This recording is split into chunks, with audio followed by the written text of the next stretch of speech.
Thaís, boa noite a todos. É, eu vou conversar um pouquinho assim sobre esse espaço de psicanálise e arte. Ele já funciona há muitos anos e ele vem da importância que o Freud e depois Lacan também davam à arte e o quanto que eles descobriam nos artistas e mesmo na literatura alguma coisa que eles diziam assim que o artista precede o psicanalista, né? Ele muitas vezes o artista diz a respeito de algumas coisas do ser humano e das dores da humanidade, né? Que a gente lida na psicanálise com muita clareza, com muito e de um jeito que toca os outros, né? E, e uma vez a gente estava lendo na escola, muitos de nós lemos na escola um texto do Jorge Agamben que falava sobre o contemporâneo. E ele dizia que o artista é aquele que vai nos escuros do nosso tempo e lança alguma luz, né? Então, e esse ano, então, o que que a gente fez? A gente percebendo que os escritores tinham dado como resposta a uma crise na narração, como eles tinham encontrado nas escritas de si alguma possibilidade narrativa, a gente decidiu obedecer a essa ideia, né, de se perguntar o que essa literatura das escritas de si está trazendo para nós psicanalistas, né? O que ela revela do nosso tempo e do nosso mundo, dos funcionamentos atuais. E então nós estamos, ao longo dos meses, trazendo convidados que possam trazer alguma coisa dessa literatura para que a gente possa refletir sobre isso. O espaço, como são pessoas de hoje, é uma conexão da psicanálise com a arte, né? A gente não tem aqui a pretensão de fazer é, é, muita teoria psicanalítica.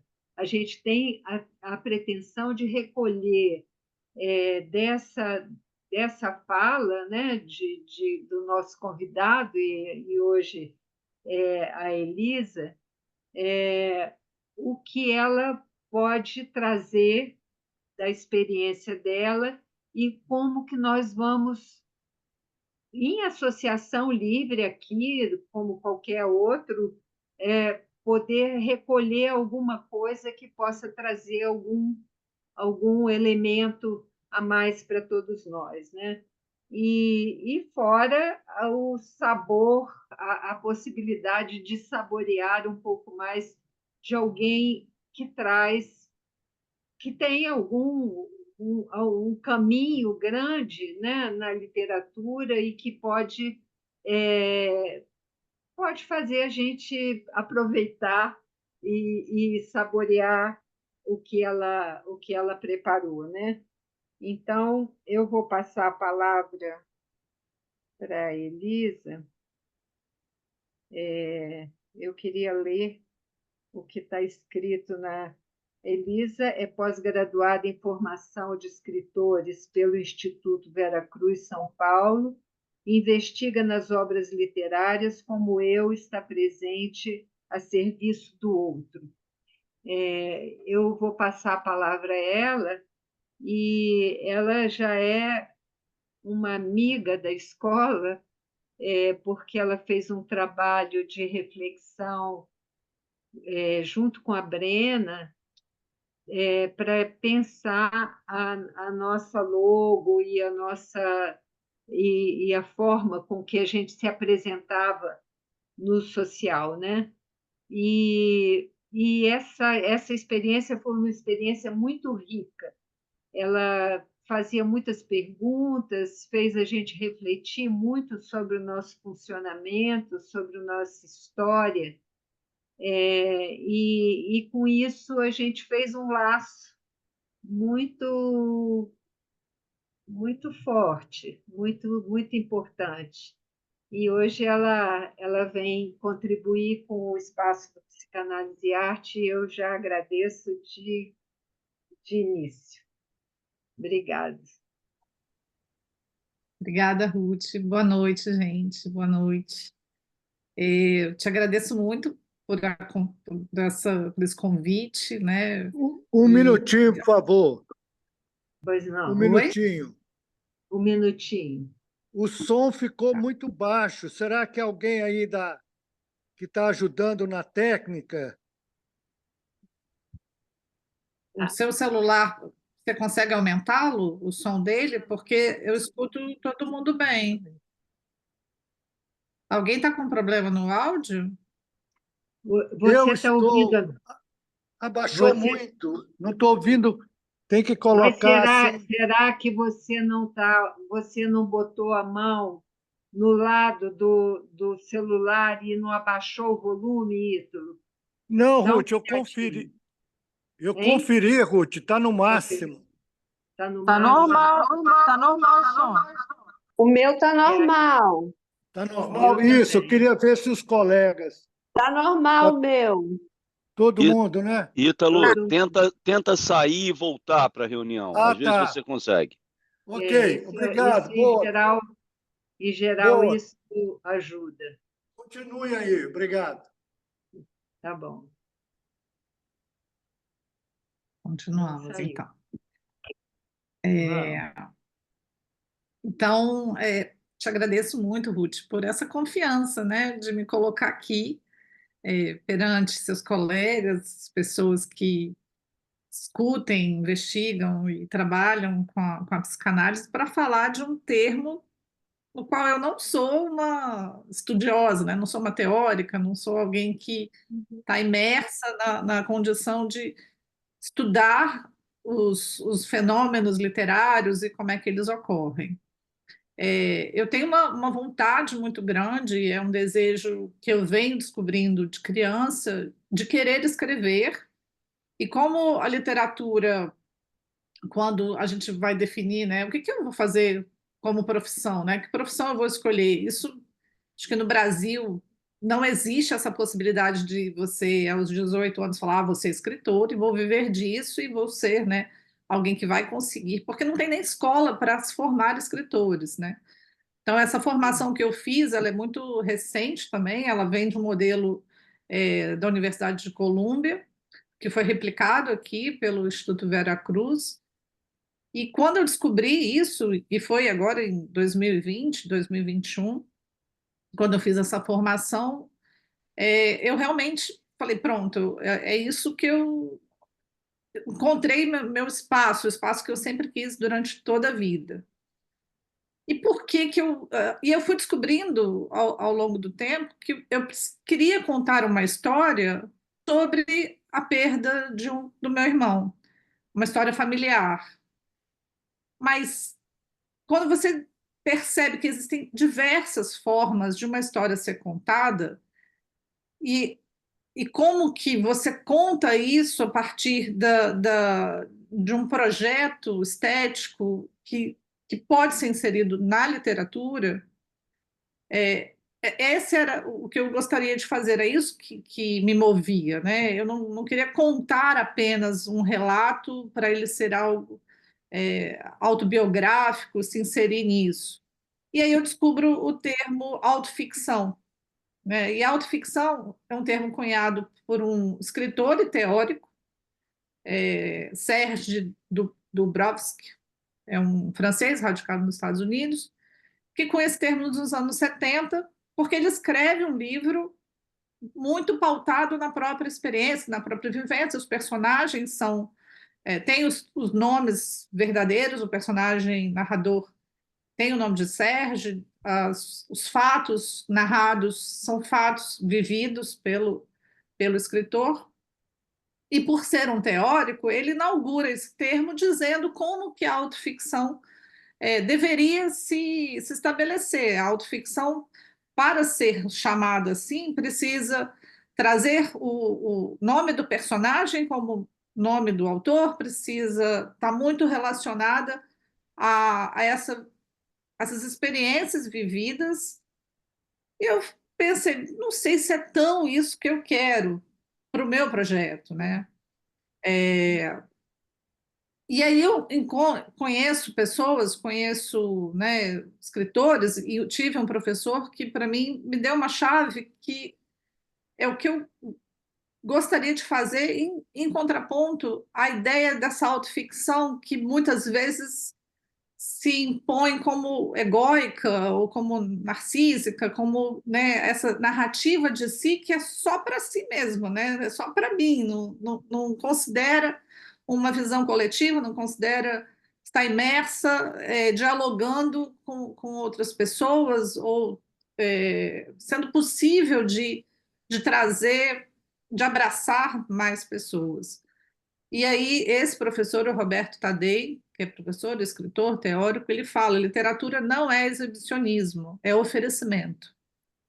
E aí, com essa chave em mãos, eu penso: o que eu ofereço como oferecer isso para um leitor que ele consiga se ver? E a partir disso, eu começo a trabalhar toda a parte, né, minha de escrita com essa chave, né, onde eu entendendo que a escrita ela não parte da ideia, ela não parte da experiência, a meu ver, né?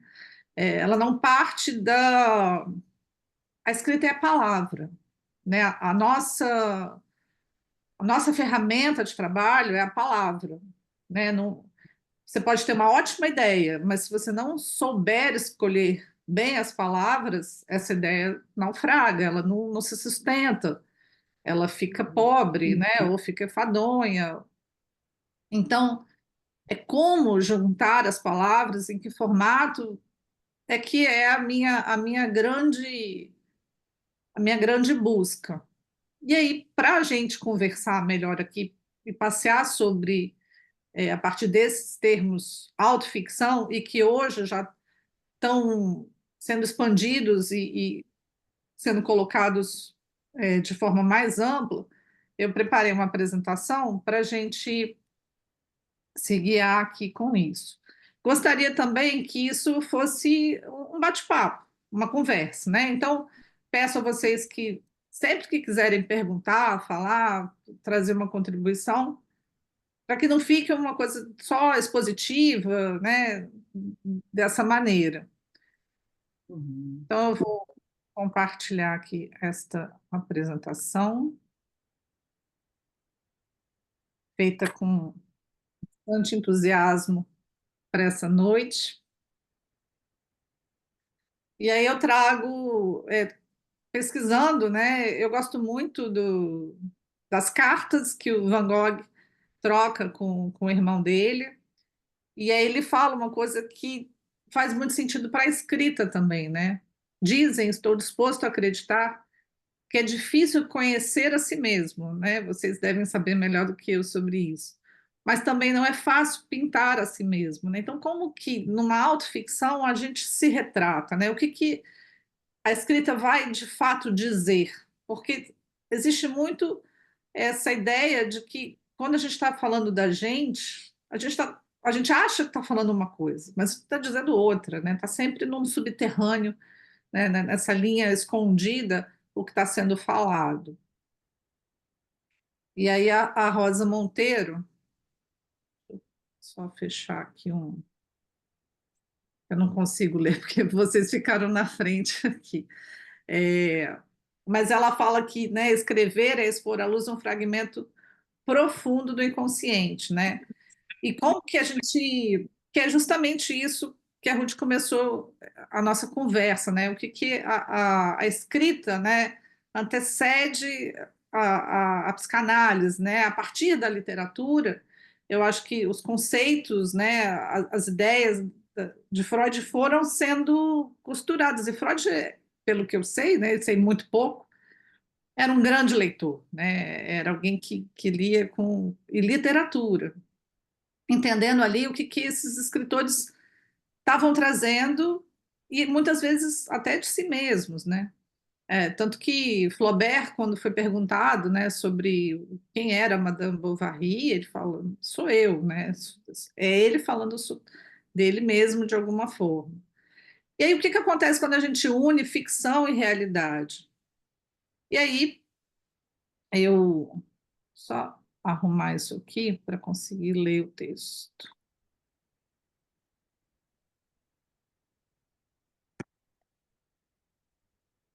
A partir disso, eu fui provocada numa aula, na qual Ruth e eu fazemos parte. Na verdade, foi nem para essa aula, foi para um outro projeto. Eu tinha que entregar um texto, eu não sabia sobre o que escrever, e fiquei com essa coisa na cabeça: vou escrever o quê? Vou falar sobre o quê? Não queria trazer nada que fosse diretamente ligado ao meu projeto. E num dia eu acordo com um pedaço de um parágrafo.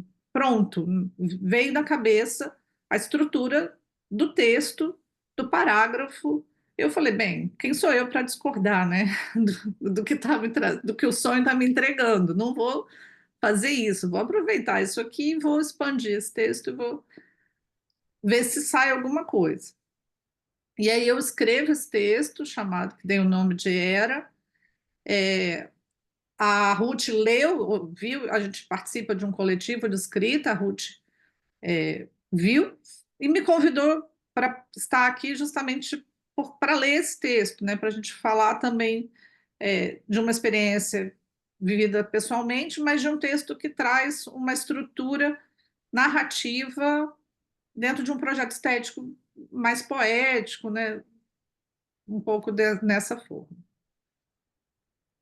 Foi naquele ano, quando duvidaram do formato da Terra, quando o país inteiro estava em surto. Foi naquela época invadida pela brutalidade, por manifestações de ódio, naquele tempo permeado de intolerância e estupidez, comecei a sentir rachaduras sob os pés. Foi naquela cidade, onde as pessoas gostam de dizer que não dormem. Foi naquele bairro de cafés e livrarias, pelo qual me apaixonei. Foi naquele lugar onde fui estudar, naquela rua com o grafite da Clarice Lispector estampando o muro, me tornei órfã pela segunda vez. Foi naquela semana. O coração de um imperador chegou ao Brasil. Foi na véspera daquele 7 de setembro, quando ameaçaram de morte um escritor. Foi aquele texto. Substantivos de pesos invertidos, frases trocadas de lugar, aqueles adjetivos deslocados de seus significados confirmaram o quanto escrever pode ser perigoso. Foi assim mesmo. O texto, o texto escrito por um autor premiado, professor de universidade, cronista em portal de notícias, reconhecido dentro e fora do país, quem melhor produz encontro. Peraí. Alguém pode ler essa parte para mim? Porque tem um negócio tampando aqui a frase.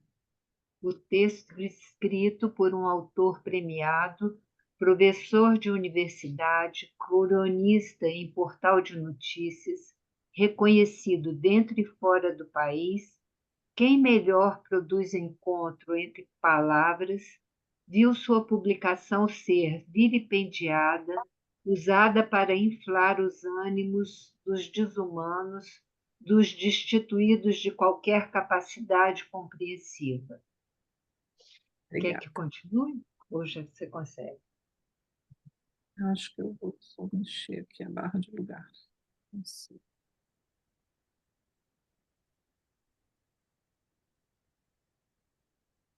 O que está acontecendo, Elise? Porque para a gente está parecendo. As carinhas estão no cantinho. Elisa? Congelou. É, travou ali. Travou.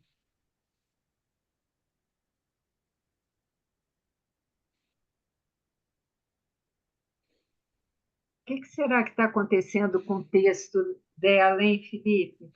Eu acho que ela não está conseguindo ver direito, porque tem uma barra que fica em cima. E essa barra de quem está trabalhando, às vezes, incomoda, mas acho que se ela quiser, a gente lê. A gente consegue ler. Ela caiu mesmo lá. É. Ixi, não, a escola está aí, né? Tá. Oi, gente. Ah, tá. Oi. Faltou luz aqui. Faltou Tá luz. uma chuva muito grande, faltou luz, eu estou completamente no escuro e o meu computador ele não fica fora da tomada, então eu não consigo compartilhar. Deixa eu ver se eu consigo por aqui compartilhar. Se você quiser mandar aqui o texto, a gente abre aqui, Elisa.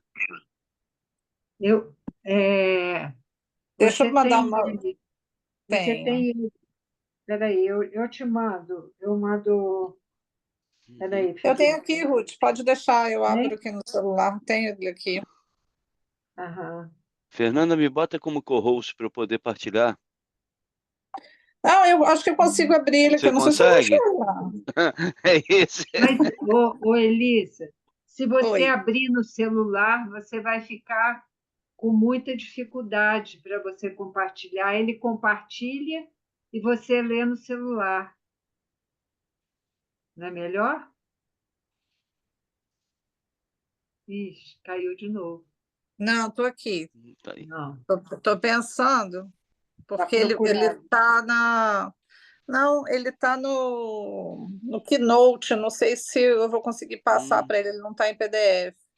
Não, Mas eu acho que eu Peraí, consigo. acho que sim. ele se vira, ele se vira. Peraí, que eu já Elisa, mandei para você. eu Se salvo vira em aí. PDF. Tá. Psicanálise escrita, já tô com ele aqui, né? Consigo aqui, Tá. gente. A gente. Aqui. Eu não consigo compartilhar. Olha, eu consigo compartilhar se... Fernanda, você já me botou de co-host? Não? Vou Ah, passar já tô com ele aqui. Aqui, ó.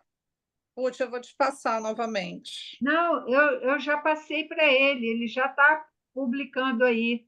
Ah, tá. Tô aqui. Ruth, você me passou só esse aqui, só a chamada. Não, vai continuando que vai. É? Então, eu vou tirar minha câmera aqui para não ficar. Não, só tem uma página. Só tem isso? Não. Só veio uma página. Ah, transferência escrita tá aqui. Eu Arte tenho. escrita. Só veio uma, só tem uma página, essa aqui, Ruth. Elisa, eu posso salvar em PDF e mandar para a Ruth, se você quiser. Não, gente, tá tudo certo. Peraí, vamos resolver aqui. É, Ah, tá. Deixa eu ver. Tava lá no na nossa Sim. conversa, Felipe, no Psicanálise e Arte. Deixa eu pegar ela aqui. É porque esse é só a chamada aqui, só tinha a chamada. Tô entrando no Psicanálise e Arte para ver aqui. Não, peraí. Desculpa, eu acho que eu mandei o resto.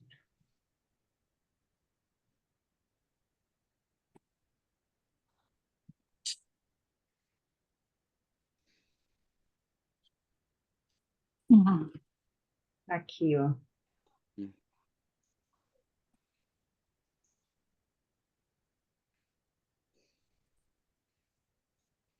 Pronto, Felipe. Deixa eu ver aqui. Mandei para você. Sim. Tô com ele aqui. Já vou partilhar.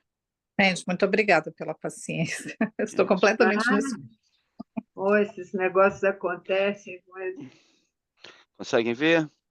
conseguimos. Consigo. Boa, Elisa. Então, eu posso iniciar a leitura novamente? Claro, ótimo. Ótimo. Ué, Porque sumiu. senão a gente perde o ritmo. É, se eu consigo na lateral ver. Você consegue? Tá direito, Elisa? Para você? Tá. Quer que eu aumente ou não? Não, Quer que eu tá diminua? ótimo. Tá, não, Antes estava bom. Aumenta um pouco. Tá ok. Aí. Perfeito. Foi naquele ano, quando duvidaram do formato da Terra, quando o país inteiro estava em surto. Foi naquela época invadida pela brutalidade, por manifestações de ódio. Naquele tempo permeado de intolerância e estupidez, comecei a sentir rachaduras sob os pés. Foi naquela cidade onde as pessoas gostam de dizer que não dormem. Foi naquele bairro de cafés e livrarias pelo qual me apaixonei. Foi naquele lugar onde fui estudar. Naquela rua com o grafite da Clarice Lispector estampando o muro. Me tornei órfã pela segunda vez. Foi naquela semana. O coração de um imperador chegou ao Brasil. Foi nas vésperas daquele 7 de setembro, quando ameaçaram de morte um escritor. Foi aquele texto. Substantivos de pesos invertidos, frases trocadas de lugar, aqueles adjetivos deslocados de seus significados. Eu não estou enxergando agora. Confirmaram o quanto escrever Confirmaram pode... perigoso. Isso, obrigada. Foi assim mesmo. O texto escrito por um autor premiado, professor de universidade, cronista em portal de notícias, reconhecido dentro e fora do país, quem melhor produz encontro entre as palavras, viu sua publicação ser vilipendiada, usada para inflar os ânimos dos desumanos, dos destituídos de qualquer capacidade compreensível. Foi na convocação de um terrorista contrário à barbárie que a loucura começou. Foi na truculência em forma de comentários em redes sociais que a vida de alguém que escreve foi colocada em risco. Foram linhas iguais a essa. Precisas de um terrorista ocioso e sonhador, um desses seres poéticos que se vêem tão pouco à vontade em nosso tempo. Foi assim, sem acreditar, ignorância, maldade, qual seja o nome do fenômeno ocorrido, que tudo aconteceu. Foi naquele quarto de paredes estreitas, com varanda, banheiro, cozinha, cama, mesa, armários, tudo isso encaixado em 15 metros quadrados. Foi naquele quarto de teto e pisos próximos. Foi naquele quarto cinza feito de módulos que você e eu, finalmente, nos desmontamos. Foi em pé, com o telefone na mão, com as mensagens trocadas. Foi com o corpo se tornando dormente. Foi como se as mãos, minha e sua, como se nossas mãos juntas no meio de um cruzamento com carros passando por todos os lados. Foi como se você, pai, tivesse soltado suas mãos das minhas. Foi como eu me senti ao ler o que você enviou. Foi o que entendi. Escritores devem se calar para não serem mal interpretados. Foi inacreditável ouvir isso de você. Foi isso que você quis dizer? Foi impossível terminar o capítulo que eu precisava entregar. Foi uma noite de sono. Foi um acordar sem dormir. Onde foi que perdemos o que chamamos de laço? Foi quando você resolveu que minha mãe seria o alvo de suas inseguranças e refém dos seus inúmeros retornos? Foi quando você descobriu, foi quando você decidiu ter outras vidas, em outras casas, com outros filhos, com outras mulheres? Foi quando você se viu sozinho também e resolveu acreditar nas pessoas que pouco pensam, pouco estudam, pouco sabem conversar? O que fomos, pai e filha, ficou ali no chão rachado do quarto apertado. Meu corpo de pé pedindo colo a você, dizendo estou com medo de ser ameaçada por esse ódio também, porque não sei escrever sem falar o que penso, porque não invento, porque quero contar sobre o aborto que fiz, sobre o irmão que perdi, sobre a mãe que foi traída. Talvez por isso tenha morrido de tanta tristeza, sobre o pai que se revelou contrário à razão. O que fomos, me parece... Me perdi até o compartilhamento. O que fomos Achei. me parece agora nunca ter existido. Camada fina de gelo em cima de um lago distante que nunca vi. Foi você quem me criou? Não foi. Não pode ter sido. Eu era uma filha apaixonada por um homem no lugar de pai, capaz de amar, de lutar contra os inimigos, de exterminar monstros, de jamais me deixar falando sozinha, de jamais soltar as minhas mãos. Eu era sua filha. Então, esse texto foi criado, foi uma situação vivida por mim, em 2022, naquele 7 de setembro, bastante permeado por terror, e esse meu professor, o Julian Fuchs, que não é citado, né, diretamente no texto, mas foi objeto, né, de conversa do último Psicanálise e Arte, teve a sua vida ameaçada, e eu fiquei muito assustada com isso, né, e tive uma discussão muito grave com meu pai, que já, né, de uma relação que já vinha estremecida por questões políticas, e onde isso de fato aconteceu, mas que para o texto existiu a preocupação de trazer uma estrutura quase poética, né? A partir da repetição, a partir dos capítulos, dos parágrafos mais ou menos pensados do mesmo tamanho, então de um projeto estético que trouxesse algo também para o leitor, né? Que trouxesse que fosse uma entrega de um trabalho, né? Da construção das palavras, de ritmo, de tudo isso que eu acredito, né, que é feita a literatura. Então, esse era o texto, né, que Ruth pediu que eu compartilhasse aqui, né, nessa conversa com vocês. E, enfim, e aí eu trouxe outros conceitos que a literatura tem trazido, né, para abarcar esses novos fenômenos, né? Então, como dar nome ao que a literatura traz de novo? Uhum. Então, a gente tem alguns exemplos que estão inseridos nessa autoficção, mas que são de datas distintas, né? E de projetos também muito distintos, né? O Cristóvão Teza tem um livro belíssimo, emblemático, mas escrito em terceira pessoa, que geralmente não é o que acontece na autoficção, mas ele está ali inserido, né, como um projeto de autoficção, que ele fala da experiência dele como pai de um filho que tem síndrome de Down, e acho que é um dos principais livros assim dessa vertente. Tem o Nausgaard, que é um norueguês que escreveu vários livros sobre ele. Esse é o primeiro de um conjunto, né, que chama Minha Luta, mas o primeiro é A Morte do Pai, são 500 páginas para falar da morte do pai. Eu separei todos eles aqui para ler alguns trechos, isso não vai ser possível.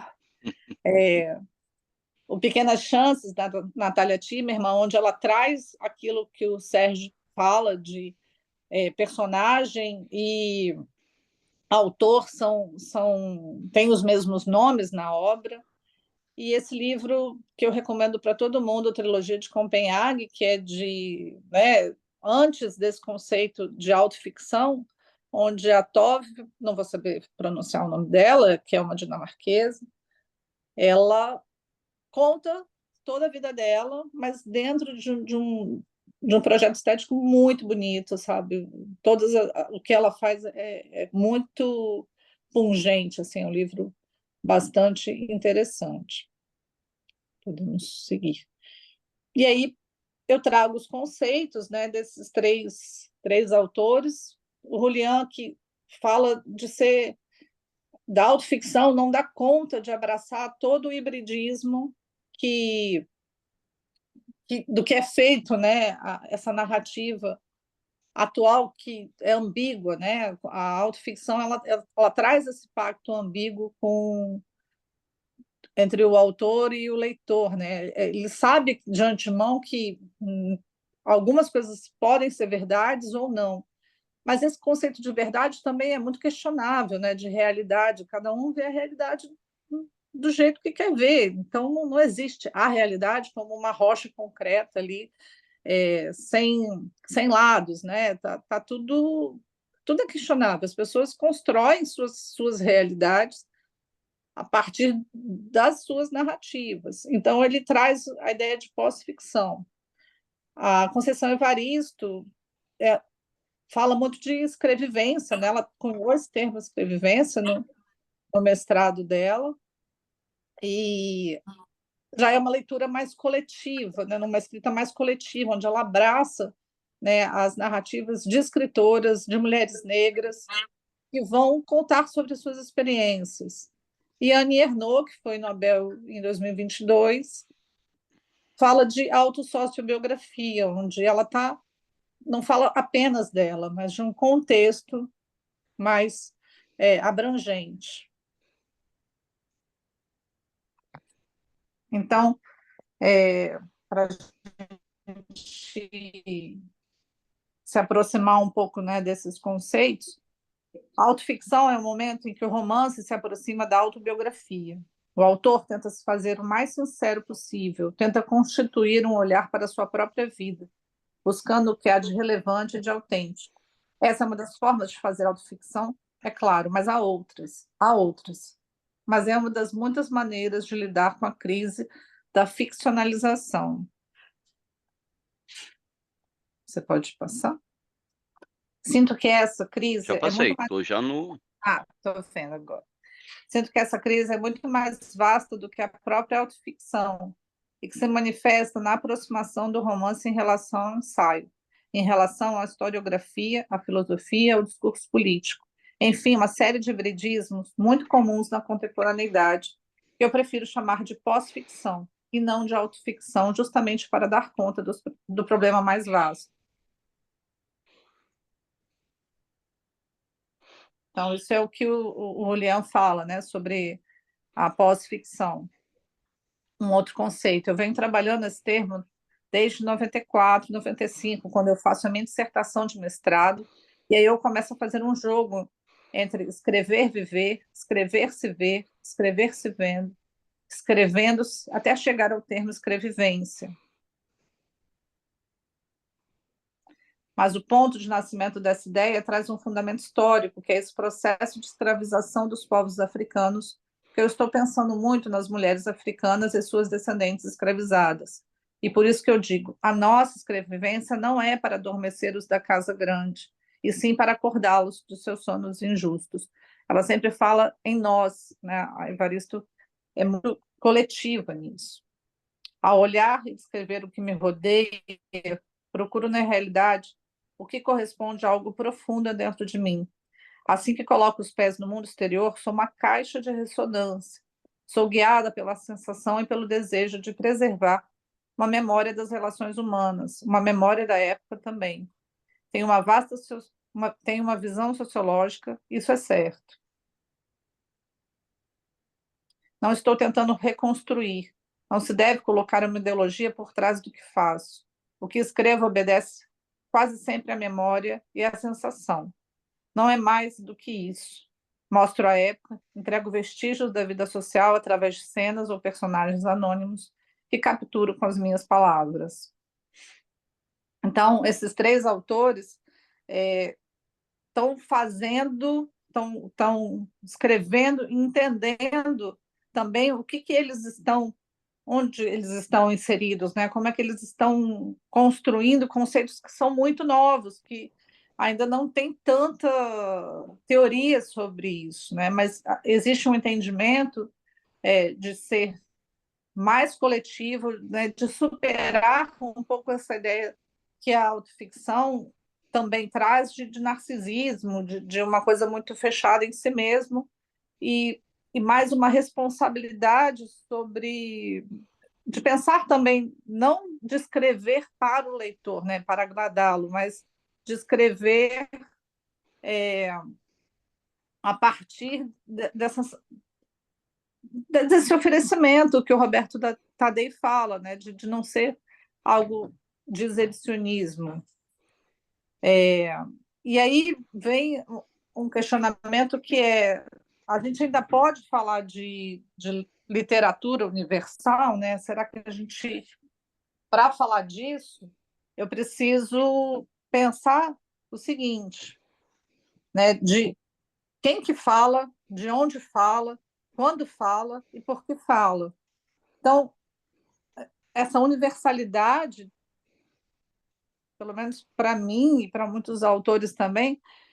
é muito questionável, porque essa universalidade na literatura existia a partir da produção literária europeia, né? Principalmente de homens brancos, héteros, né? Então, essa universalidade hoje é totalmente caída por terra, assim, né? Então, a gente tem escritores como a Mara Moira, que é uma escritora, uma travesti, que lançou recentemente uma obra fantástica, toda escrita em Imbajubá, pela Companhia das Letras, o NECA, e a Mara, ela é uma das poucas especialistas no Brasil em James Joyce, né? Ela tem um trabalho com Ulisses muito profundo. Então, existe uma sofisticação muito grande na escrita dela. A Chimamanda, que é nigeriana, mora nos Estados Unidos e escreveu tanto livros de muitos ensaios, Americanada, deve ser um dos livros dela também, os romances, onde a personagem também tem uma trajetória muito colada nela. O Stênio Gardel, que ganhou um prêmio super importante recentemente, escreveu A Palavra que Resta, e o Mahmoud Darwich, acho que é esse o nome dele, é um palestino, já falecido, que escreveu poemas lindíssimos sobre esse não pertencimento. Então, escritores de diferentes pontos, né, de diferentes lugares, que pensam, né, nessa experiência humana, né, como é que a gente vai falar sobre amor, morte, luto, esperança, como é que, para cada uma das pessoas, em diferentes momentos, isso vai se manifestar. Como que essa relação, por exemplo, com a mortalidade vai acontecer, né, nos palacetes da França, nas tribos indígenas, nas comunidades quilombolas, nas favelas do Rio, nos rios do Amazonas, nos arranha-céus de Nova York, como é que cada um vai tratar os grandes temas que são tratados na literatura. Como que eu vou identificar a memória da memória coletiva dentro de uma memória individual? E aí eu trouxe aqui uma coisa um pouco mais didática, né? Mas para a gente pensar que a gente tem, mesmo na autoficção, mesmo que ela seja a mais colada possível de quem escreve, mas a gente tem 3 personas aqui, né? A gente tem o autor, o narrador e o protagonista, né? Então, o narrador é externo, ele está ali do lado de fora, e eu aqui, até nessa, tem até uma consideração aqui nessa, quando ele fala, ele é externo, exceto em autobiografias. Eu acho que até na autobiografia ele não está tão interno assim, né? Ele está narrando a si mesmo e ele está ficcionalizando. É impossível não trazer algum tipo de ficção até para uma obra que se diz autobiográfica. Eu acho que a única questão na autobiografia é que você pode checar os fatos que estão ali apresentados, né? Você tem uma coisa mais factual, mas fora isso ainda nada é muito não dá para narrar verdadeiramente, né? Então a gente tem esse autor que cria, tem o narrador que é o que vai dar voz à história e o personagem que vai vivenciar essa história, né? Tem a posição de cada um deles, né? Um externo, um interno, um que vai viver o enredo, né? Que vai se aventurar ali pelo texto, né? Então o autor ele concebe, organiza e dá vida à história, o narrador fala, né, qual é essa história e o personagem. Elisa, vai mais devagar nesse, porque tem muitos elementos nesse quadro e eu acho que seria interessante você ir mais devagar. Só vou fazer um comentário quando você fala que mesmo esse que está fazendo um relato autobiográfico, ainda aí tem ficção, né? Mesmo aí tem ficção. A gente costuma, na psicanálise, a gente diz que a verdade tem a estrutura da ficção. Porque quando o analisando fala em análise, quando cada um de nós falando em análise a respeito de um acontecimento da infância, ele está recheado das nossas fantasias, da nossa posição na relação com o outro, e a mesma história, dois irmãos muito próximos, não contam a mesma história do mesmo jeito, né? Cada um tem a sua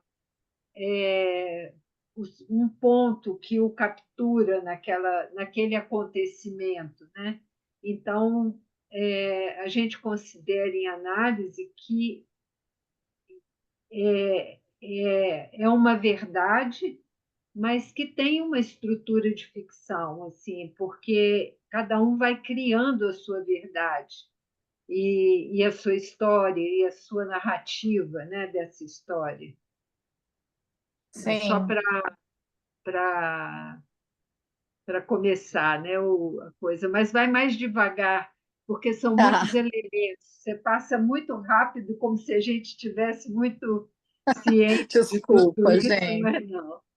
Porque Vai. eu acho importante a gente posicionar e se lembrar sempre disso, né? Hoje eu acho que existe uma. Eu até discordo um pouco quando se fala, por exemplo, que as redes sociais trouxeram um nível muito grande de exibição desse eu.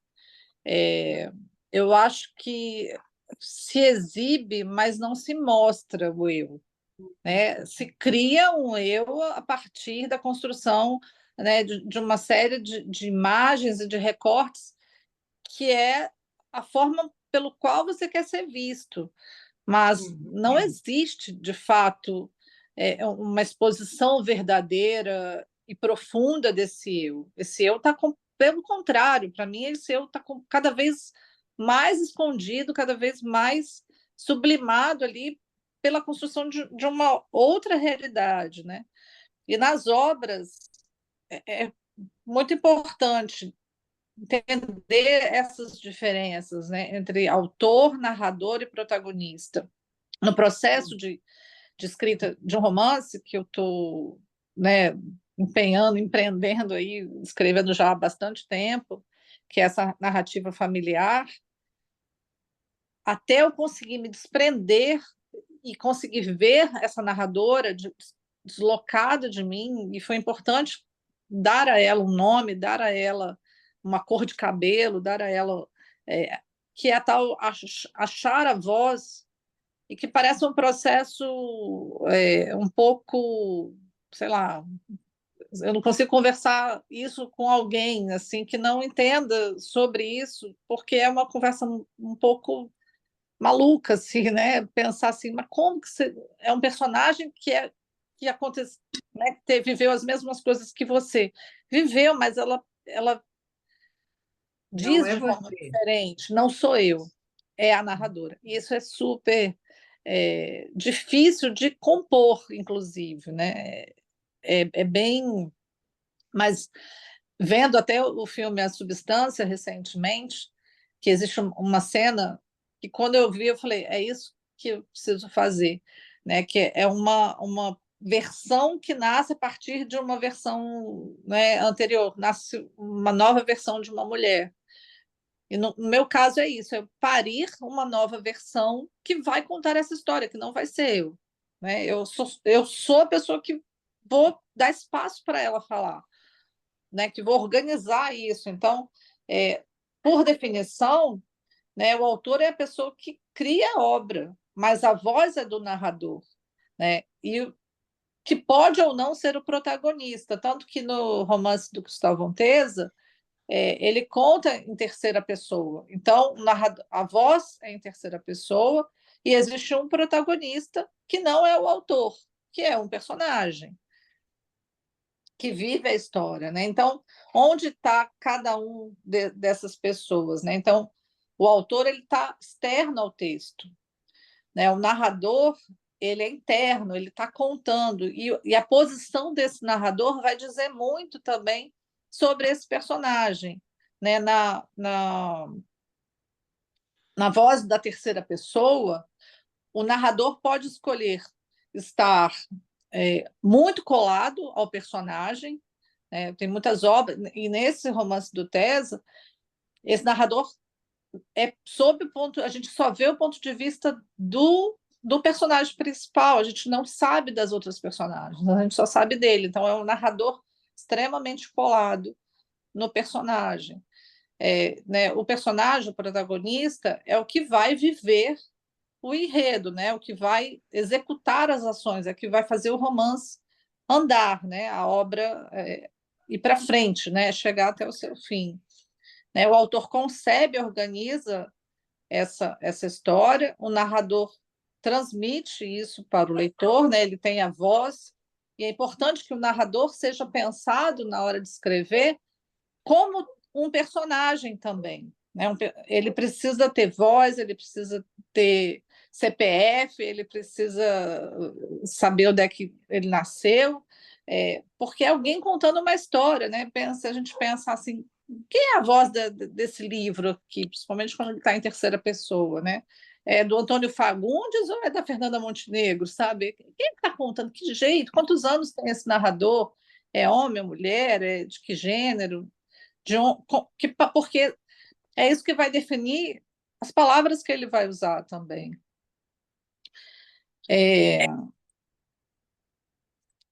E o protagonista vai viver esses conflitos e as mudanças, né? E voz e perspectiva. Pode, né, ser diferente do narrador e do protagonista, e em muitos casos é importante que seja, né? Senão a gente não teria liberdade criativa, não teria liberdade imaginativa para criar personagens, né, até absurdos, né, às vezes bastante questionáveis, ou personagens que a gente deteste, né, que a gente fala, nossa, que horrível, né? Então, não é o autor. Tem um filme chamado Louca Obsessão, né, do Stephen King, Misery, que é justamente essa confusão que não sei se alguém já assistiu, já viu, mas essa confusão que a leitora faz com o escritor, né? Ela fica ali obcecada pelo escritor, dizendo o que ele tem que fazer e que ele não pode, né? Então, suscita essas paixões, às vezes, né? E existe essa confusão, né? Entre o narrador, o autor e o narrador, né? E o personagem de alguns leitores, né? Então, o narrador relata a história com a visão limitada ou total, e aí isso vai ser definido na posição que ele vai estar, e essa experiência do protagonista que não sabe o que está acontecendo com o resto dos outros personagens, né? Ele só sabe de si, ele não sabe, às vezes nem tanto de si ele sabe, às vezes o narrador nos conta o que ele pensa, mas ele mesmo não sabe. Então, são decisões do projeto estético que vão dizer para a gente o que está acontecendo ou não com esse personagem. E eu acho que é tudo isso que eu tinha para falar para vocês. Qual é o próximo slide? Um trechinho de um ensaio da Virginia Woolf que ela fala, né? Para além da dificuldade de comunicar aquilo que se é, há a suprema dificuldade de ser aquilo que se é. Esta alma, ou a vida dentro de nós, não combina absolutamente com a vida fora de nós. Se temos a coragem de perguntar-lhe o que ela pensa, ela está sempre dizendo o oposto do que as outras pessoas dizem. Esse trecho está no livro O Sol e o Peixe. E era isso. Só não contava com essa falta de luz para esta noite, mas era um pouco disso que eu queria trazer para a gente hoje. Parabéns, Elisa. Obrigada. A luz não nos faltou nesse texto seu. Muito obrigado também você. E o comentário da Ruth estava me lembrando que me parece que tem uma história de que pediram para Freud escrever sua autobiografia. Ele falou que ele não faria isso porque não é possível uma autobiografia sincera, verdadeira, né? Ela sempre, ela sempre será ficcionada. Não é isso, Ruth? É, Né? Ou ficcionalizada. Me corrige, isso. Rita. Aqui, né? Sempre Bom, vai ter uma construção ficcional, porque você precisa da estrutura narrativa para contar, né? E o que é sempre se questionar, né? O que é a vida? uhum. Elisa, Elisa, gente, está aberta a discussão, vamos cada um fazendo algum, participando dessa conversa, né? Mas você citou a Rosa Monteiro e tem uma frase dela lá na Louca da Casa, um dos primeiros livros dela que eu li, e que ela fala justamente sobre a imaginação, e ela diz assim: poços de realidade intocável e indizível que atravessa gerações até que somem na memória dos descendentes ou algum escritor venha escrever para cauterizar com palavras os impensáveis e insuportáveis silêncios da infância. Essa frase dela, assim, sempre me tocou muito, porque eu acho que isso também todos nós fazemos de certa forma em análise. E aí, quando as pessoas, mesmo as pessoas da escola, às vezes perguntam por que que o psicanálise e arte está se debruçando sobre isso, né? Dando tanto espaço para isso, está dando espaço por uma pergunta que nós temos, dirigida à literatura e aos escritores, pela possibilidade que eles têm de dizer esse indizível, né, que pode cicatrizar os insuportáveis silêncios da infância. Porque é disso que a gente trabalha numa análise, né? A gente vai tentando dizer, tentando novamente encontrar alguma coisa a respeito da repetição nas nossas vidas e sempre se deparando com algum insuportável de dizer ou algum impossível de dizer. E então isso é muito importante para a gente, né? Como é que esses escritores conseguiram fazer essa ficção, né, de si, né, que toca outros, né? Eu estava procurando aqui, mas não achei uma frase linda também do Freud numa das conferências, que ele diz que o artista, porque ele porque ele diz as coisas de uma certa forma, né? O seu devaneio, a sua, o seu discurso, né? Permite, porque ele não, justamente porque não é só seu, porque não tem a imagem de si, ele toca outros, né? Ele encontra muitos outros que se veem ali naquelas falas dele. E quando eu pedi a Elissa para trazer esse escrito dela, essa experiência dela na escrita, foi justamente porque, ao ouvi-la, ao ouvir esse texto, quando ela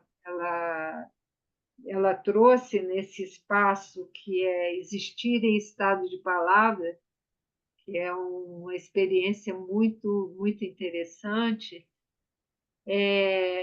eu vi que aquilo aquilo era dela, mas não era dela. Eu tinha vivido e tantas outras pessoas no espaço tinham vivido alguma coisa nesse tempo de trevas que nós vivemos e que causou tanto desentendimento com pessoas tão próximas, né?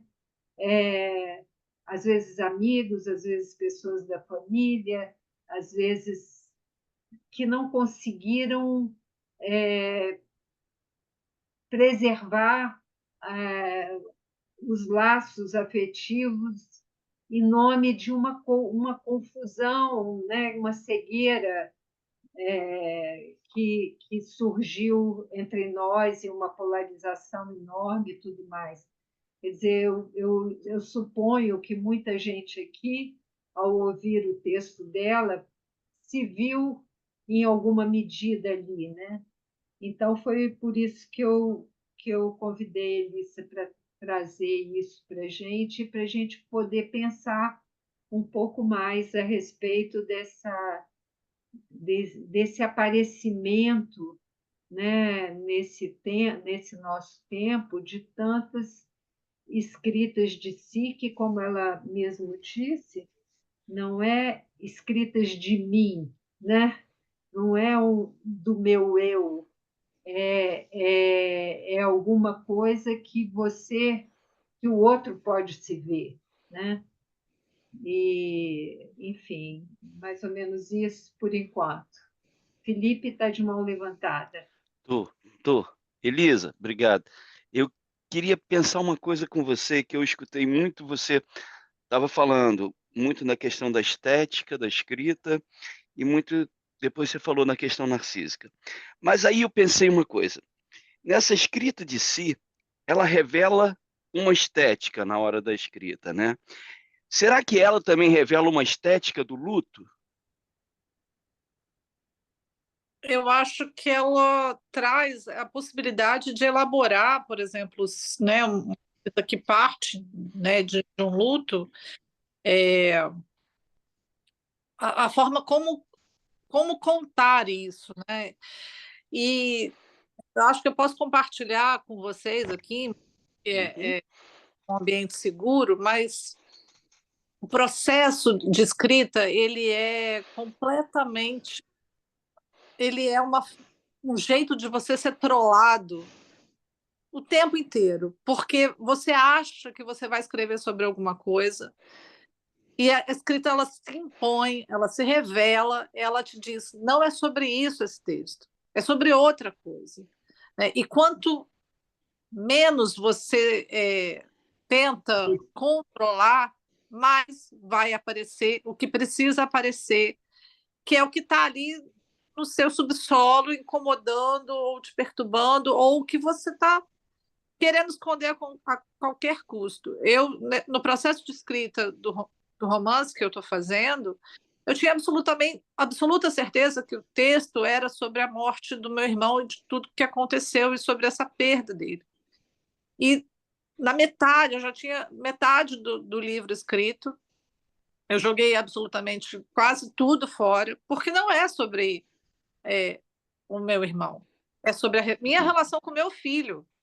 E aí você tem uma coisa a ver com a outra. Não sei, eu não sei que vai ser texto, mas assim, isso veio de uma forma muito forte, avassaladora, onde eu, de fato, perdi o controle e falei, não sei o que eu vou escrever mais, não sei nem para onde ir mais. E isso está estancado. Isso foi até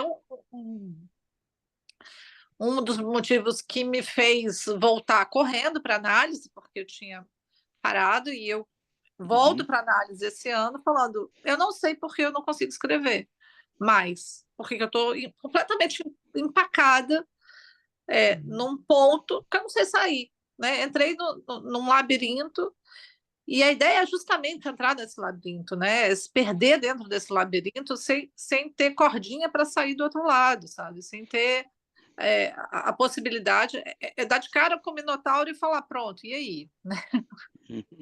Quem que vai sobreviver aqui, né?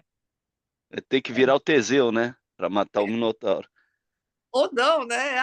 Ou sair andando com ele, né? o Minotauro, porque é isso que está. Eu acredito muito nessa escrita, e é assustador, é um processo que nos revela assim, como assim, né? É um processo surpreendente, que você fala, não era isso que eu tinha planejado, não era isso que eu estava prevendo. E quando isso se impõe assim, com muita força, você fala, caramba, e é uma rasteira que, que eu tomei, que eu falei, tá, eu acho que eu estou entendendo como que brinca disso, né? Como é que isso se dá. E, e acho que também você falou sobre o projeto, né, do luto. Eu tinha uma crença que era a possibilidade da escrita curar alguma coisa. Hoje eu desfaço um pouco dessa crença. Eu acho que ela não se sustenta, porque a gente tem escritores maravilhosos que sucumbiram, mesmo escrevendo, né? A Silvia Plath escreveu A Redoma de Vidro, uma grande obra dela, e ela enfiou a cabeça no forno e se matou, largando 2 filhos para trás, assim. A Marguerite Duras fala sobre escrever de uma forma lindíssima e sucumbe ao alcoolismo. Então, não cura nada. Talvez, se não houvesse a possibilidade da escrita, seria talvez pior, né? Talvez a escrita dê uma sobrevida a essas pessoas. Eu acho que o que é bonito é quando a gente consegue criar, né, trazer a literatura de fato, né, se deslocar de si mesmo e trazer algo para outras pessoas, para iluminar o pensamento de outras pessoas, para trazer mais grandiosidade, né, para a nossa vida, para compor esse campo da literatura tão vasto, né, e que não tem que ser egóico, né, de maneira nenhuma. Elisa, Oi.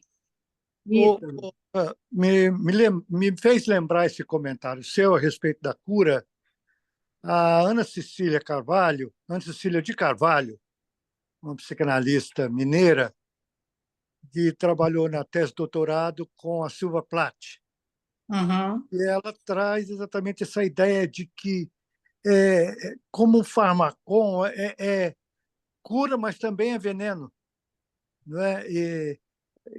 Que o escritor, como a arte, muitas vezes, a gente supõe que só cura, não é?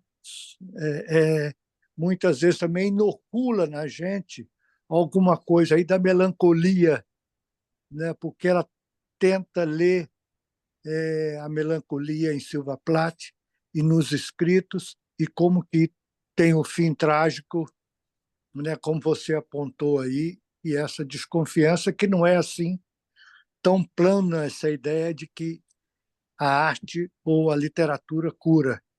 Seria ótimo, eu gostaria. Nossa, Eu, é muito mais, né? A gente é muito mais difícil de lidar do que tomar. Uma coisa que você falou, gente, ó, eu estou entrando aqui na roda, mas por favor, levantem as mãozinhas e entrem na roda também. Uma coisa que você falou, eu acho que é super importante você senta para escrever numa direção e é importante se deixar levar pelo que vem, pelo que rompe, pelo estranho que te invade, né? E te carrega para um outro canto que não aquele que você gostaria. O Lacan fala das palavras impostas, num dado momento do ensino, né? E ele fala também desse se deixar levar, né? Não fazer resistência a isso, porque é aí que pode haver algum tesouro, né? Alguma coisa além do que já era esperado. Eu acho que isso é muito importante e é muito importante para nós, analistas, assim, porque muitas vezes a gente, na escrita, né, dos nossos trabalhos, também é preciso se deixar levar pelas ideias que não estão já ditas, né, e na repetição do mesmo, que em geral a gente faz quando estuda teoria de outros, né? A gente tem uma tendência a fazer muitas citações, isso seria rigoroso em termos de texto, mas também é importante essa coisa que os escritores sabem muito bem, que é preciso não resistir a se deixar levar por essas ideias que vêm e que às vezes te tiram do caminho, né? Do caminho primeiro. Quem vai, gente?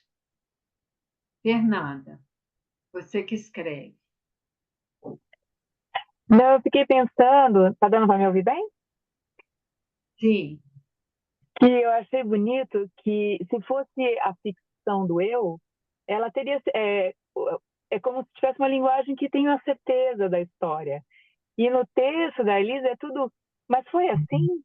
Ela repete a dúvida sobre a própria história, mas e pergunta para o outro para comprar, para trazer essa história, porque não é dela efetivamente, é dessa pessoa de quem que está querendo dizer, né? Que não sabe da história, essa história de si, não o eu, né? Do eu.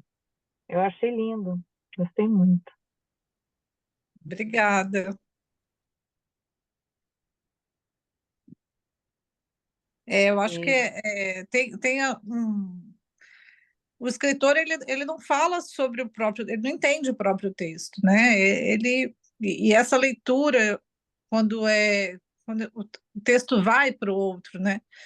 E se percebe coisas que o próprio escritor não percebe, né? Tem até uma brincadeira que os escritores começam a usar as próprias impressões dos leitores para falar do próprio texto, porque eles não sabem falar. Eles acham que estão escrevendo sobre algo.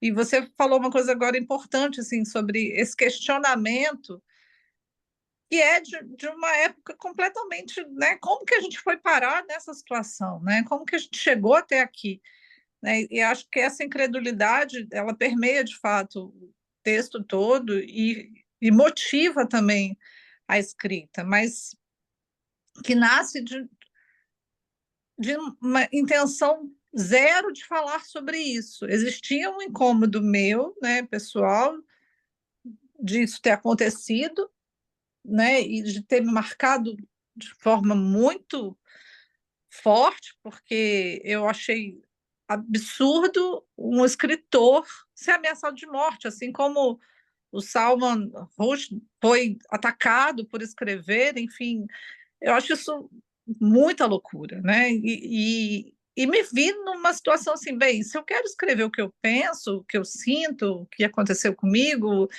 e ficar sujeita a ser ameaçada de morte por escrever, né? E aí, quando eu falo isso com alguém que penso, né, deveria ser a figura, né, de proteção, é alguém que solta, né, a mão, assim, então, que me diz, cale-se, né, não é para escrever, né, e isso causa incômodo de 2 anos, eu só fui escrever sobre isso agora, 2 anos depois desse ocorrido, mas de uma forma que eu não sabia como compor isso, e que me vem, né, me vem muito pronta, um parágrafo muito estruturado, e eu falo, vou a partir daqui, vou ver se esse negócio.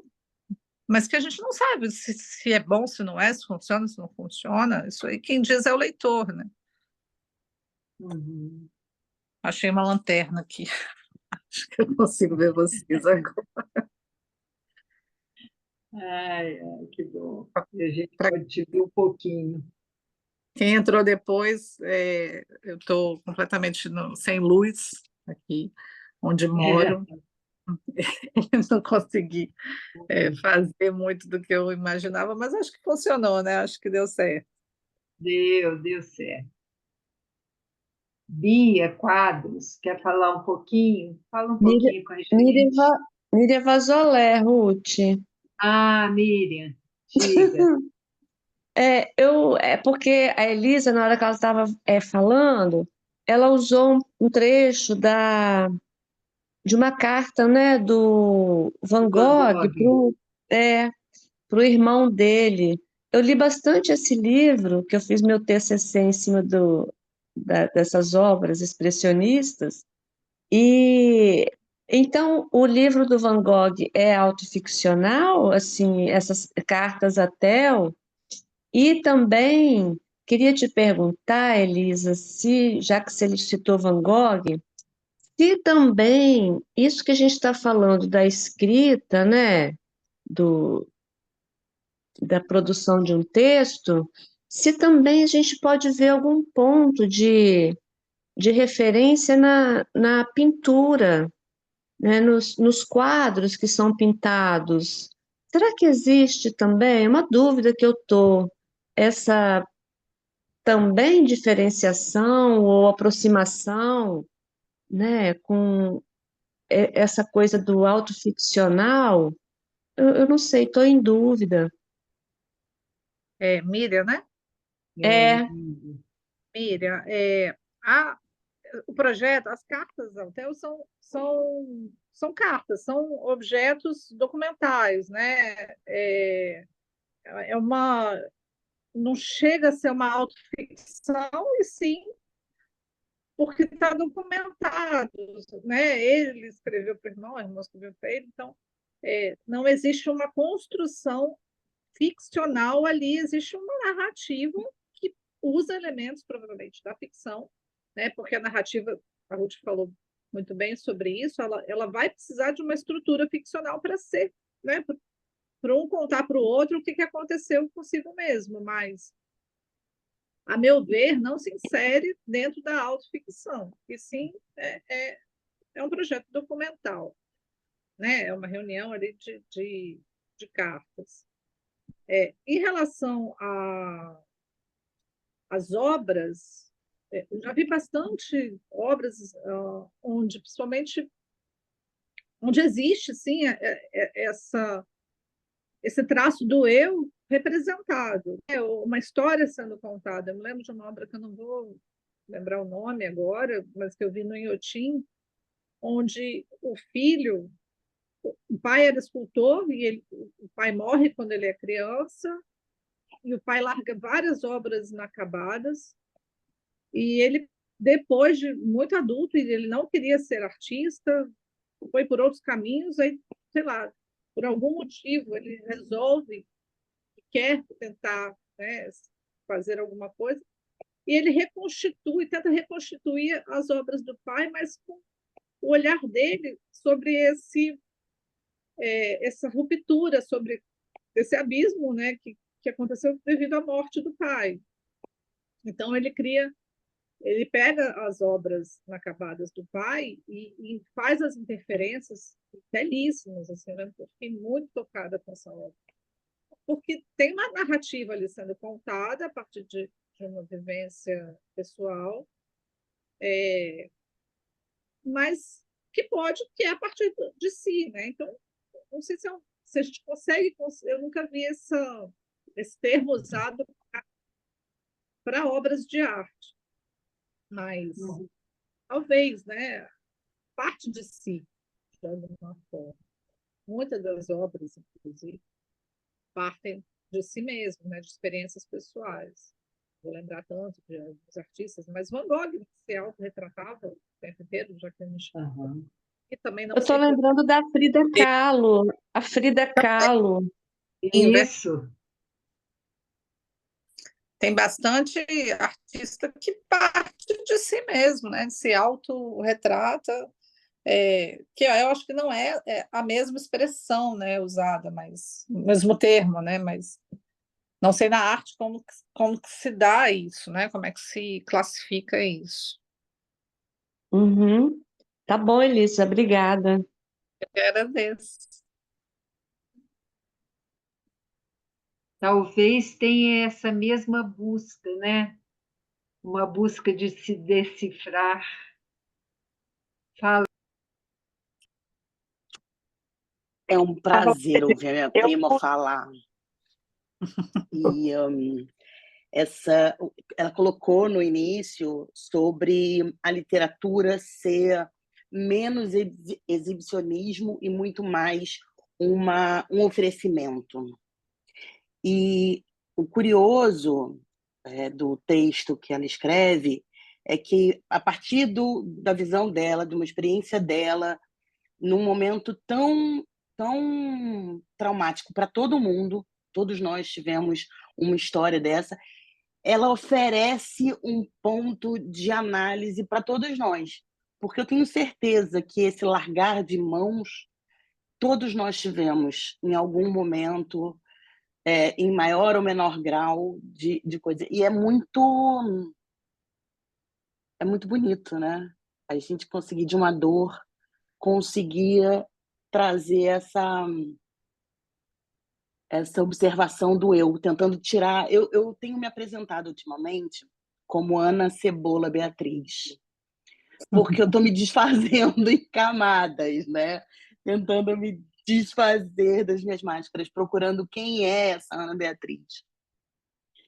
E reencontrar a Elisa agora com essa escrita tão potente, com essa entrega tão bonita, é um presente. Obrigada, prima. Ai, Estou Bia, emocionada. Porque eu sou uma pessoa emocionada, eu não sou blasé. muito feliz dessa sua participação.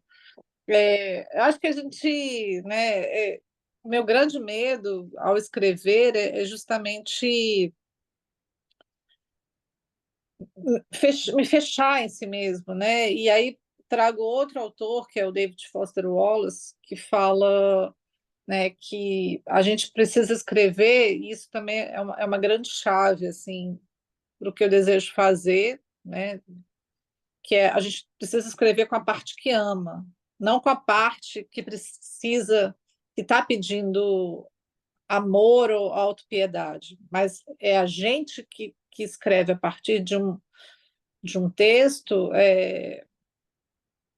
com vontade de amar, né? E não por vingança, ou não por exibicionismo. E eu confesso assim, que o ponto de partida do texto que eu estou escrevendo, do romance que eu estou escrevendo, ele parte de um sentimento de querer me vingar, né? E eu acho até legítimo, assim, quem escolhe isso, quem escolhe o livro como ferramenta de vingança, de dizer aquilo que... Mas eu acho que, eu não sei, eu tenho uma relação com o livro de muito amor, de muita... Os livros me formaram, né? Desde criança eu não consigo me imaginar sem um livro na mão, assim, né? É quase extensão do meu corpo, assim. Estou sempre carregando um livro para baixo, para cima, e eu lembro do primeiro livro que eu li. Então, é meio que um objeto de devoção, como diz a Pat Smith, assim, né? Ela tem um livro que chama Devoção, e ela fala sobre escrita lindamente. Então, eu não posso usar um livro para fazer algo ruim, sabe? Para trazer um sentimento ruim que não seja um sentimento a partir do amor. Então, esses são os meus balizadores, né? Não exibir, não...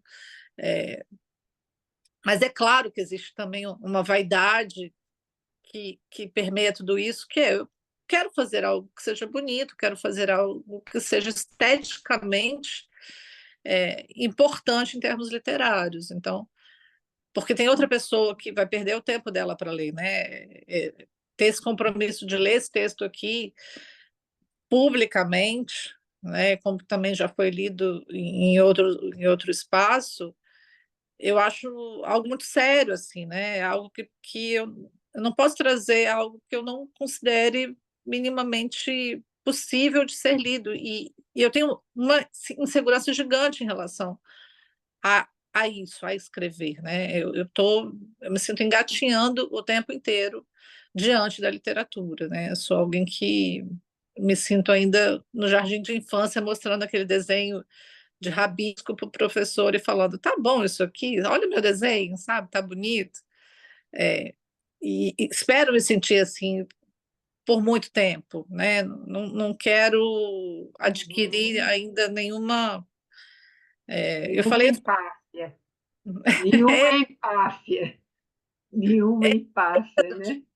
Eu tenho medo disso, né? Disso dominar. Eu sou leonina, então isso é um risco na minha vida, assim, né? Mas é um pouco isso. Eu não estou achando a mãozinha aqui para levantar. Posso falar? Pode falar. Eu convidei 18 escritores goianos, alguns nacionalmente conhecidos, com a seguinte pergunta, que não é minha, nem é novidade: por que escrevo?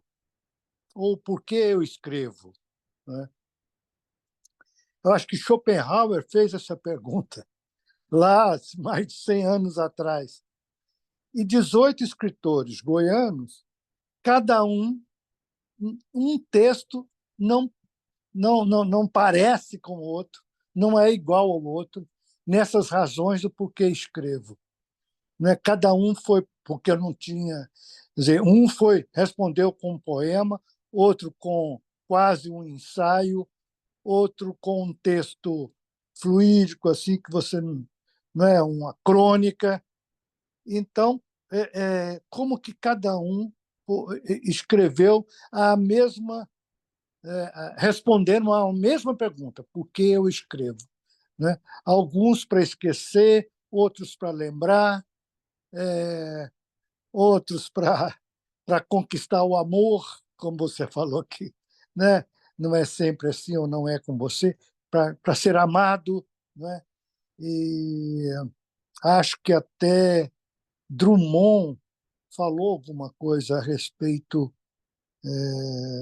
dessa coisa narcísica que impulsiona a escrita, não é? Ou pelo menos o desejo de ser lido, de ser reconhecido, de ser imortalizado, não é? Na obra. Então, há algo, sim, que podíamos pensar que o que impulsiona a esse trabalho, né, de apresentar alguma coisa para o outro. Claro, você tem que ter também, aguentar que depois de tudo isso, o outro vai fazer. Quer dizer, você morreu, o que vive é a obra. Né? Quer dizer, ao mesmo tempo que o narcisismo impulsiona, você tem que ter a capacidade de fazer esse luto junto, né? E, de novo, renovar num próximo texto, num próximo escrito. Esses últimos comentários não estão lá nesse livro que eu organizei, chamado Por que Escrevo? Mas me parece que a experiência da escrita é um pouco isso, de amar, especialmente amar o texto. Amar escrever, amar o texto. A mensagem, a interpretação vai caber ao outro, ao leitor que complete, que complementa, né, que expande, que dá outro rumo e que finalmente dá vida mesmo ao texto. Sim, Perfeito. então a gente escreve para ser lido, claro. Né? Mas o outro já está aí, né, quando a gente escreve. Sim. Exatamente, amar a palavra, né? Amar a execução dessa palavra a serviço do que queremos dizer, né? Mas sem esperar muita coisa, né? Além de ser lido. E às vezes até existe uma pergunta que é: se você fosse para uma ilha deserta, né? E ficasse lá para o resto da vida, ainda assim você escreveria? Né? Acho que essa é a pergunta, né? Então, a motivação vem da onde, né? Vem de querer ser lido ou vem de querer escrever? E, e acho que a escrita, ela é isso, ela se impõe, né? Acho que um dos grandes exemplos para mim a Carolina Maria de Jesus, que moradora de uma favela, com pouca educação, pouca formação, escrevia diariamente, né? Escreveu um diário e tinha que escrever, né? Quem já leu O Quarto de Despejo sabe o que é essa pulsão, assim, essa vontade de escrever como se fosse, sabe, tão importante quanto se alimentar, né? Quanto comer.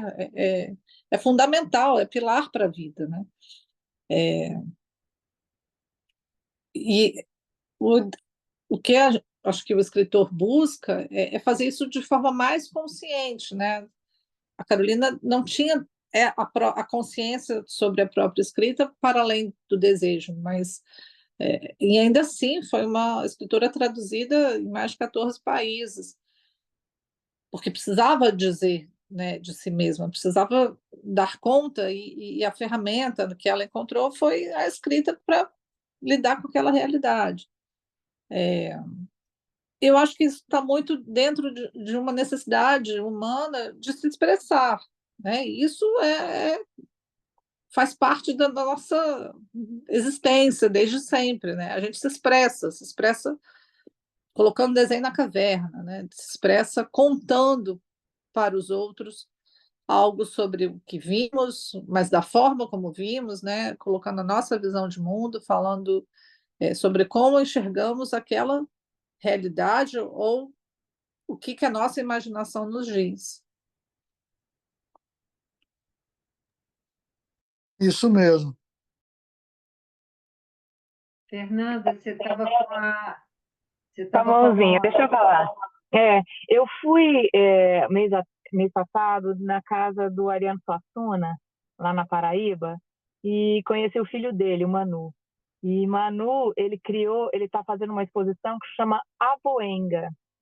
Avoenga, ele explica que é o seguinte, que o que é que a gente, quando que é que a gente pode herdar uma história de alguém, que ele tá querendo falar das histórias do pai. Então, é a partir do momento que o outro morre. Então, o pai morreu, então agora ele está em Avoenga, ele está absorvendo, ele pode falar dessas histórias, né? E eu fiquei pensando, né, o que é que a gente tem que deixar morrer, né, dessa angústia, desse eu, para que surja essa voz que a Elisa estava falando, essa voz que se impõe, né? Então, há essa morte, né, que você falou também da Timmerman. Existem essas pequenas mortes que às vezes a gente precisa saber quando que a gente pode se apropriar delas também para surgir essa outra voz, né? Era isso. Sim, eu acho importante ter um olhar de distância para o fato, né? Assim,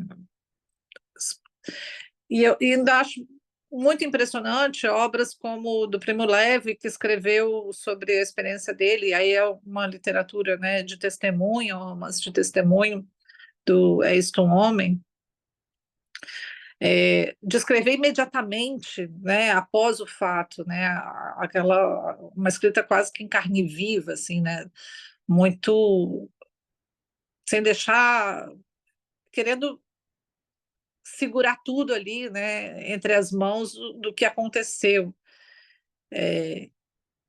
Para mim é difícil isso, escrever algo que seja tão imediato, né? Eu acho que eu preciso de uma digestão, de um tempo, preciso olhar com distância, porque e eu acho que na literatura, né, ou também na memória, essa distância do tempo ela não existe, porque no momento que você começa a escrever algo que foi muito forte na sua vida, tudo isso volta, né? Esse passado vira presente. Ele vem com a mesma carga, com a mesma dor, com a mesma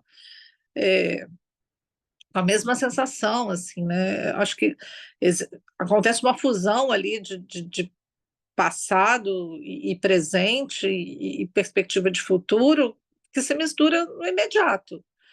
Então, mas eu tenho uma necessidade ter a distância, assim, ou de passar um tempo, né?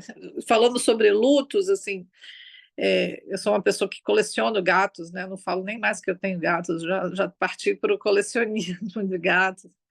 E dentre os gatos que eu tive um que eu demorei muito tempo para escrever sobre ele, sobre a perda dele, assim, né? Do quanto isso me custa, e se eu for começar a falar novamente, eu vou sentir de novo, vou colocar de novo, essa dor volta, né? Ela volta presente, assim, presentificada, como se tivesse acontecido ontem, assim. Mas eu preciso de um tempo para poder escrever, para passar isso e para transformar isso em palavra. Então, Eu não acho que é consigo... aí que vira a autoficção. Depois dessa morte, desse tempo, porque é aí que surge, aí ela está sendo reficcionalizada, né? Sim. Depois desse tempo. Senão ela é documental e senão ela é um romance, né?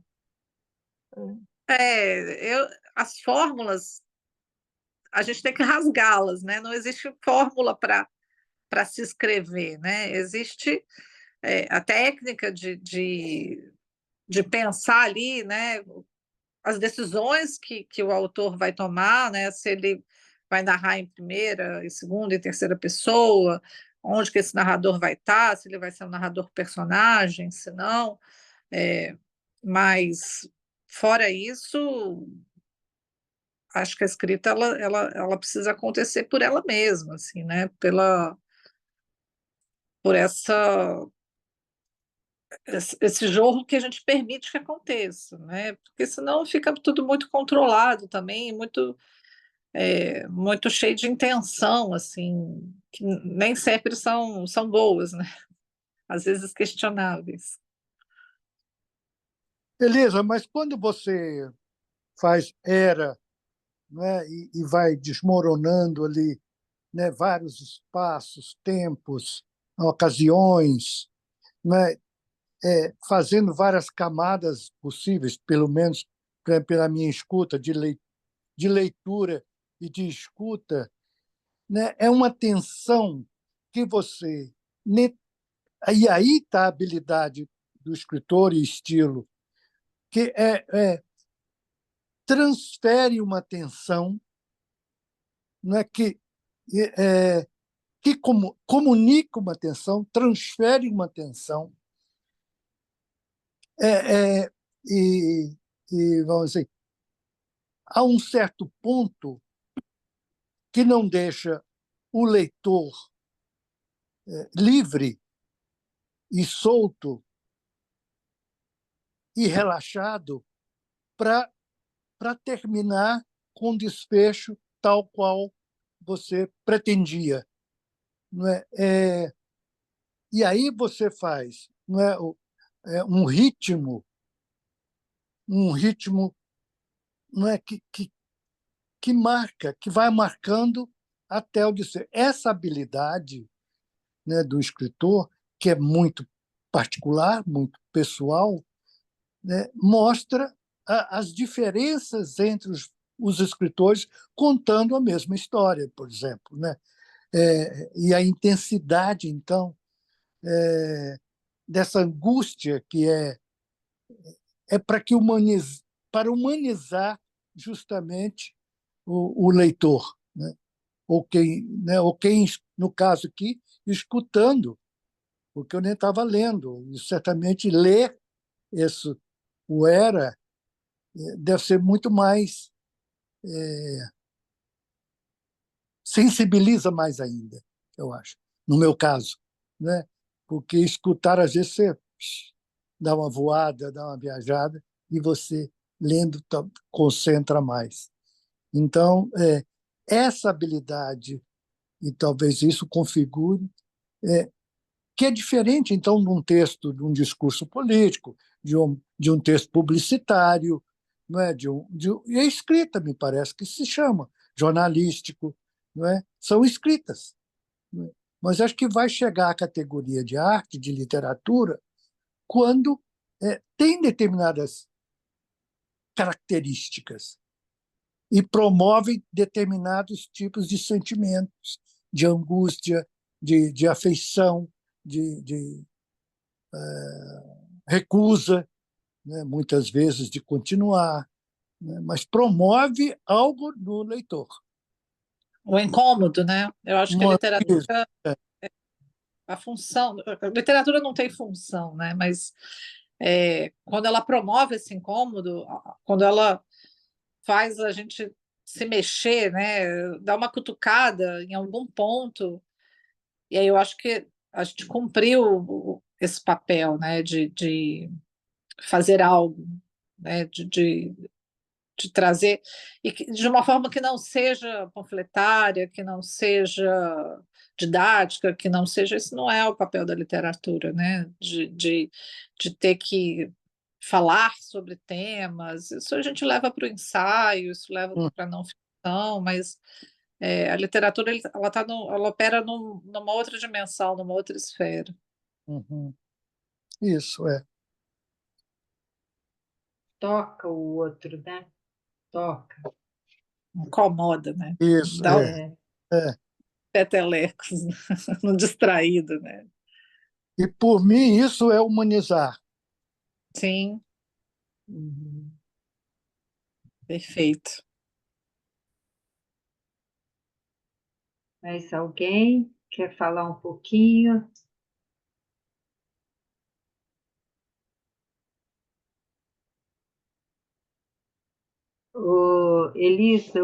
Elisa, hoje eu estava lendo o Byung-Chul Han, aquele coreano que a gente viu um pouco a questão da,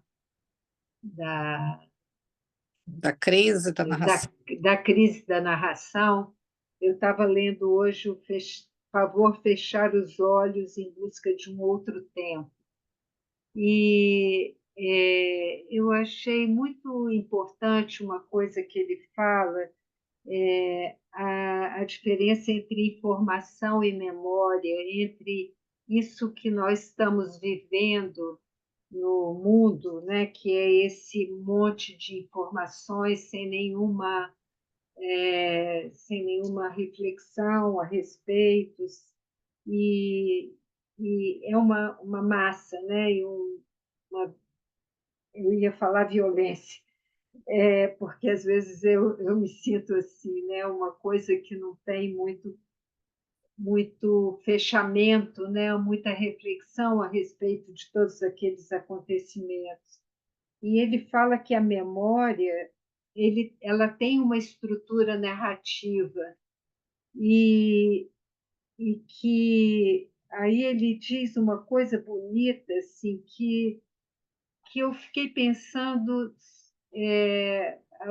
a respeito desse espaço, dessa pergunta que nós temos, assim, porque ele fala assim que essa coisa virtual torna-se um amontoado de lixo e de dados, depósito de tralhas, que está inteiramente entupido com todo tipo possível de imagens e símbolos desgastados, inteiramente desordenados e mal adquiridos. Aí ele vai continuando nessa ideia e da falta de sentido de tudo isso e da busca da narração, de uma narração que tem uma conclusão, que tem um fechamento, que tem um silêncio, que tem como alguma coisa da constituição da memória verdadeira, né? Eu não sei se ficou muito pouco organizado esse meu pensamento, mas era uma coisa que eu estava lendo hoje de manhã, e eu fiquei pensando assim, vamos pensar na crise da narração, né? Até o Julian Fuchs está trazendo para a gente que não é só hoje que tem essa crise da narração, isso vem ao longo dos tempos, né? o que acontece que o retorno, a tentativa. E ela caiu? Ele? Ah, não, está ali. Se haveria essa insistência dos escritores de retomar essa possibilidade de refletir e de concluir um pensamento, fazer uma história, né, de trazer uma conclusão a respeito de uma proposição. Que esforço é esse no nosso tempo, sabe? Eu fiquei pensando nisso, que porque o que a gente tem visto, né? O que é essa tantos autores fazendo, mesmo que, como você trouxe, de formas diferentes, mas se apropriando de alguma história para poder, uma história própria, né? Para ficcionalizar, né?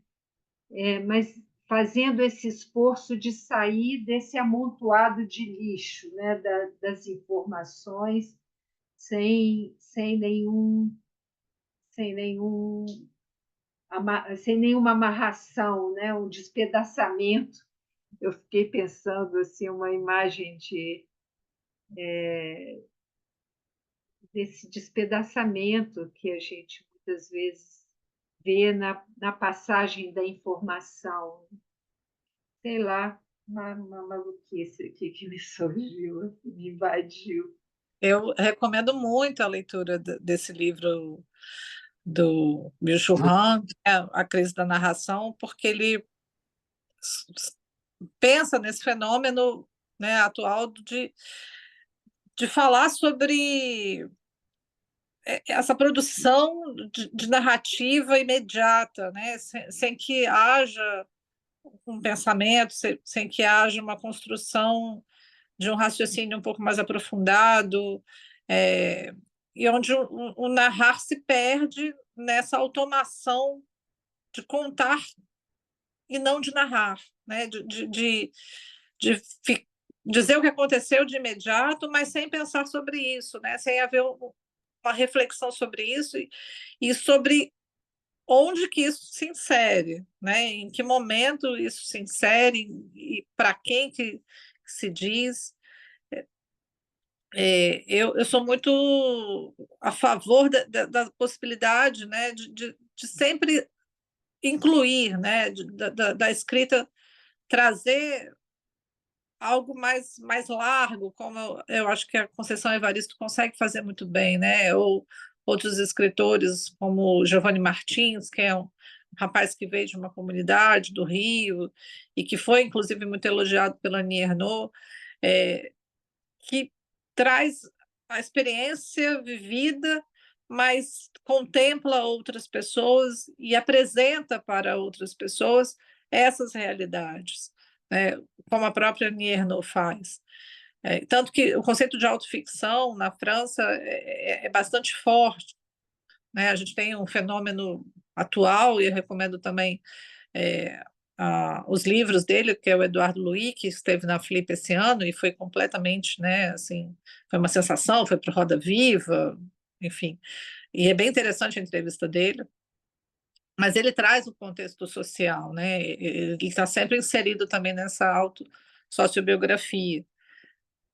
Então, acho que é bom a gente pensar e até para também fazer as escolhas na hora de ler, né? Ou na hora de escrever, de ter essas reflexões antes e sempre pensar nessa intenção que não é de exibicionismo, né? De compartilhar, de oferecer algo a mais, um plus a mais, né? Igual diz o outro, né? Acho que é isso.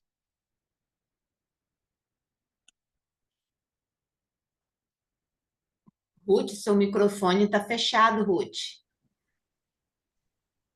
Obrigada.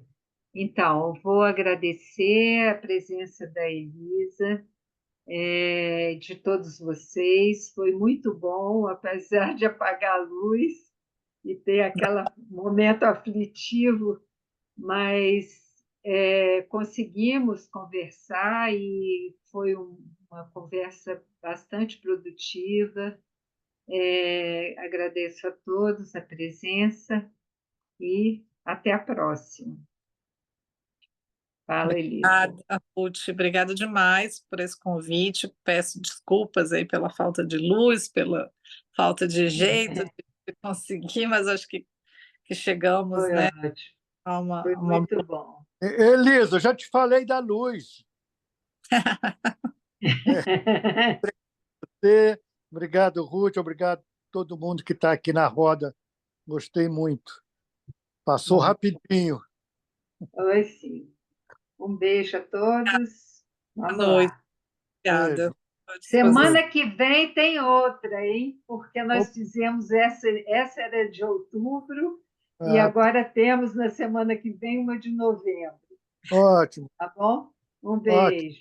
Presente. Beijo. Boa noite. Tchau. Beijo. Tchau, tchau. Obrigada, obrigada. Boa noite. Beijo. Obrigada. Foi bom, né, Elisa? Eu adorei. Foi ótimo. Gostou? Gostei. Um beijo bem grande. Tchau. Tchau.